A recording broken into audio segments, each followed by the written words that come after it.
The drug trafficking landscape in Mexico has been marked by charismatic and violent figures who have unleashed chaos and desperation over the decades. In this cruel contest for power and control, two names have stood out above the rest: Nemesio Oseguera Cervantes, better known as El Mencho, and his enigmatic rival, Eric Valencia Salazar, alias the 85. Both leaders emerged from the ranks of criminal organizations and rose to the top of the drug trafficking world, where their destinies became intertwined in a deadly battle for territorial control and absolute dominance. Through a web of violent tactics, shifting alliances, a fierce will to power, these two characters forged legacies that have left a mark on the history of Mexican organized crime.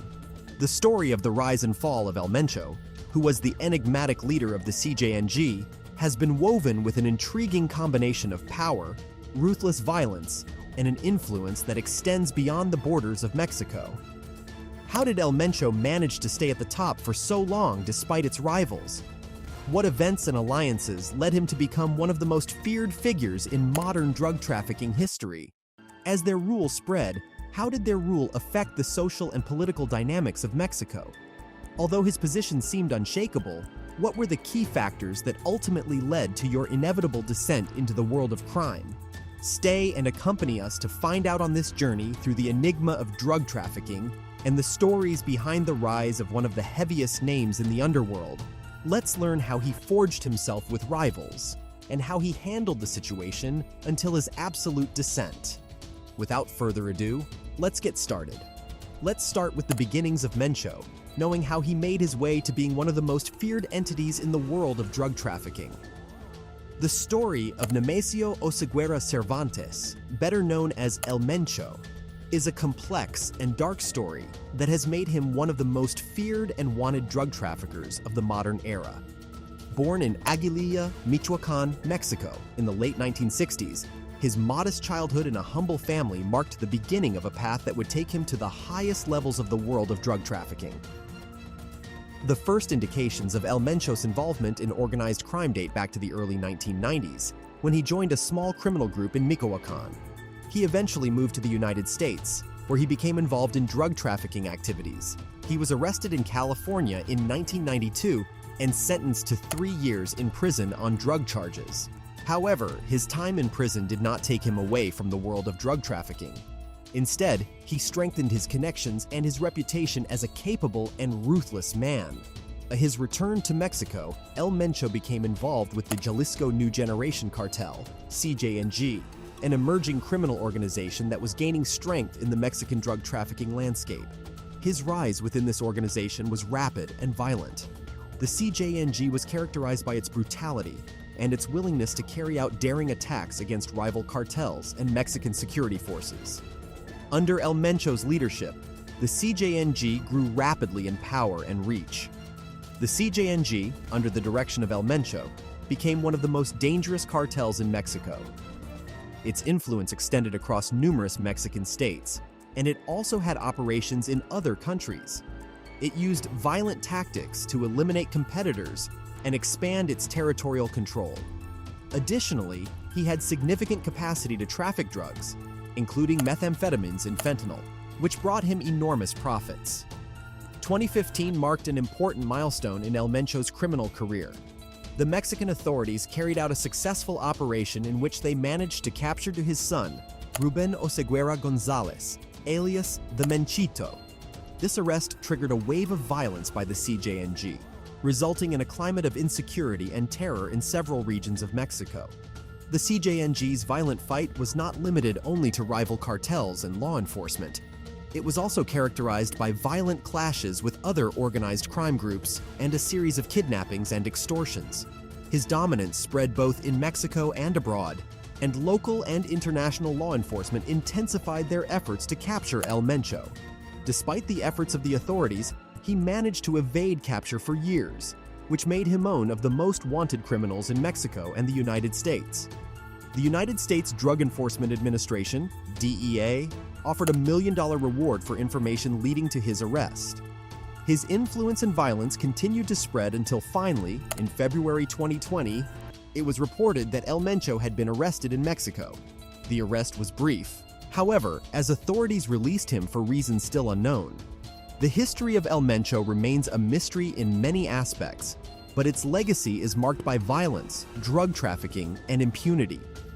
While his criminal organization, the Siege IEG, continues to be one of the most powerful and dangerous in the world of drug trafficking, and continues with its will, El Mencho represents a dark chapter in the history of organized crime in Mexico and raises questions about the effectiveness of efforts to combat cartels and the persistence of drug trafficking in the region. For its part, Eric Valencia Salazar, alias L85, was born in Guadalajara, Jalisco, Mexico. Although his true year of birth is not confirmed, it is estimated that he was born in March 1977 or November 1982. His beginnings in the world of drug trafficking date back to his association with the Milenio Cartel, an organization that would later give rise to the Jalisco New Generation Cartel. From his early days, Valencia Salazar stood out for his ability to maintain a low profile and carry out operations with an apparently clean record. His ability to organize coordinated attacks and his strategic prowess earned him recognition as a talented and cunning leader in the world of crime. As the Milenio Cartel began to disintegrate due to the arrests of its leaders, Valencia Salazar saw an opportunity to consolidate his power and form his own criminal organization. Taking advantage of the cracks in the largest cartels, he embarked on the task of establishing his own criminal empire, which would later be known as the Nueva Plaza Cartel. Through his calculated approach and his ability to gather and organize cartel members, he managed to position himself as a significant threat to other criminal factions, including the infamous El Mencho cartel. Beyond his acumen in criminal matters, Valencia Salazar also proved to be a cold and ruthless leader. Over the years, his involvement in brutal attacks and violent operations caught the attention of law enforcement authorities, cementing his reputation as a dangerous and violent criminal in police records. Additionally, his association with Jen Lee Yong, an alleged narcotics trafficker for the Cali cartel in 2007, further expanded his reach and criminal activities, raising his profile in criminal circles. Up to this point, we understand how the paths of these two titans of drug trafficking are linked. The situation in the world of Mexican drug trafficking began to transform with the gradual elimination of Eric Valencia Salazar's superiors from the ancient cartel. The scenario was defined with the arrest of Oscar Nava Valencia, known as the Wolf, leader of the Milenio Cartel, during a violent shootout with the Mexican army in Guadalajara in October 2009. This event generated a power gap that Valencia Salazar quickly knew how to take advantage of to consolidate his influence and leadership. In addition, other successive blows further weakened the ancient cartel. Juan Carlos Nava Valencia, nicknamed the Tiger, and his sister Jacqueline Patricia Nava Valencia were arrested in May 2010, both accused of illegal trafficking of narcotics from South and Central America to the United States. Shortly after, in the same year, Ignacio Colonel Villarreal, a leader superior to Bear, was murdered in a confrontation with the Mexican army. This series of events convulsed the cartel and divided it into smaller fragments, which created a power vacuum that several groups sought to fill. In this context, figures such as Valencia Martín Orzola Ortega, El Pocho, with Victor Manuel Torres Garcia, alias the Papirin. These individuals gathered followers and formed rival factions, sparking a fight for control of the ancient cartel. With the removal of key obstacles and the growing power dispute, two distinct cartels were formed in 2009 to establish their dominance in the region. Valencia Salazar led the faction known as the Bulls, which quickly became one of the most powerful and prominent narcotics cartels in the world. In their efforts to consolidate their presence and dominance, they carried out a series of strategic attacks against rival companies and civilians. They used brutal tactics to make clear their power and presence in the world of crime. Meanwhile, the group led by Ramirez, known as La Resistencia, sought to ally with Los Zetas, another cartel notorious for its brutality, forming a monstrous alliance that unleashed a wave of ruthless violence in the region. Despite infighting and fierce competition, Valencia Salazar finally managed to secure his position and establish his influence in western Mexico. This episode marked a significant milestone in the history of drug trafficking in Mexico, and laid the foundation for its continued rise in the underworld of organized crime. Knowing his rise, let's investigate a little about his fall, how the situation arrived today, and how well the history of these figures has aged. During the early hours of the cold morning of September 5th, the world of organized crime in Mexico was shaken by unexpected news: the recapture of Eric Valencia Salazar, also known as the Feared 85. This name, feared and respected in equal measure in underground circles, resonated in headlines across the country, reviving memories of a tumultuous past marked by unfettered violence. The shadow of the Jalisco New Generation Cartel, CJNG, and its illicit activities came to life again with the reappearance of one of its most notorious co-founders, a man whose presence in the world of drug trafficking had been synonymous with terror and oppression. The details of his recapture were no less shocking. It was the intrepid and brave elements of the Mexican army who managed to capture the infamous drug trafficker, whose long list of crimes included the illegal distribution of cocaine both within Mexico and to international destinations. The figure of Eric Valencia Salazar had been involved in a web of crime and deceit for decades, orchestrating drug trafficking networks that spread across the country and beyond, managing clandestine operations with precision and cunning that baffled even experts in crime. Fight against drug trafficking. However, not this one. It was the first time Eric Valencia Salazar was face-to-face with Mexican justice. The echo of his previous arrest in 2012 resonated in the collective memory, marked by a meticulously planned operation that was triggered thanks to an anonymous complaint that revealed its secret location. That episode, although brief in its duration, had left an indelible impression on the history of the fight against organized crime in Mexico, and many wondered if this recapture would result in a different outcome or if it would simply be another chapter in the turbulent and violent story. From the underworld of drug trafficking. The pending extradition order for Eric Valencia Salazar added an additional layer of complexity and suspense to his situation. The possibility of facing trial abroad for his crimes fueled speculation about the ultimate fate of this infamous criminal, while analysts and observers wondered about the impact his capture would have on the ever-changing landscape of organized crime in Mexico. Unknowns abounded, and the world's attention was focused on the figure of this man, whose name evoked fear and mystery in equal measure. The story behind the bold and strategic operation that led to the capture of the 85 in the city of Zapopan, Jalisco, hides a dark and complex web of intrigue and betrayal among the leaders of the cartels. Rumors floating in the air suggest an alleged betrayal by Nemesio Oseguera, also known as El Mencho, the formidable and shadowy leader of the CJNJ himself. The capture was considered by many as a strategic move that left El Mencho and his brother-in-law Abigail Gonzalez with even tighter control over the operations and territories of the CJNG.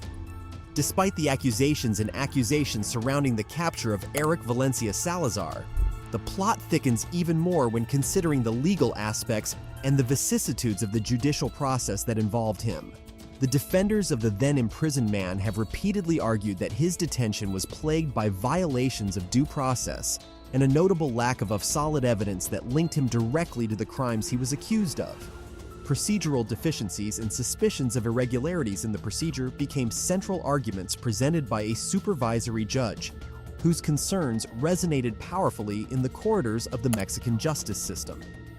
The narrative of 85's release from the El Altiplano prison complex, where he had been held for a total of 5 years, served as a wake-up call for many critics of the criminal justice system. Questions about the impartiality of the courts and the potential influence of the powerful CJNG in the legal process became hot points of discussion in the public sphere, and further fueled the debate over corruption and politicization in the judicial system. This intriguing saga of betrayal and manipulation in the world of Mexican cartels has exposed not only the turbulent intersection between organized crime and state institutions, but also the intrinsic complexity of the intricacies of power and justice in the constant struggle for control and supremacy. The enigma of L85 Inches and its relationship with the CJNG continues to be one of the most fascinating and dark aspects of Mexico's social fabric. leaving many with the lingering question of who really holds the true power in the underworld of drug trafficking. After a long and controversial legal process, Eric Valencia Salazar finally managed to secure his release in 2017, an event that triggered a series of events that would resonate internationally and in anti-drug trafficking circles. However, his release did not go unnoticed, since shortly after, the United States Department of State joined the scene, issuing an extraordinary reward offer of $5 million for any relevant information that could lead to his capture. This juicy reward became a powerful incentive for those who might be willing to collaborate with international authorities in their search and apprehension.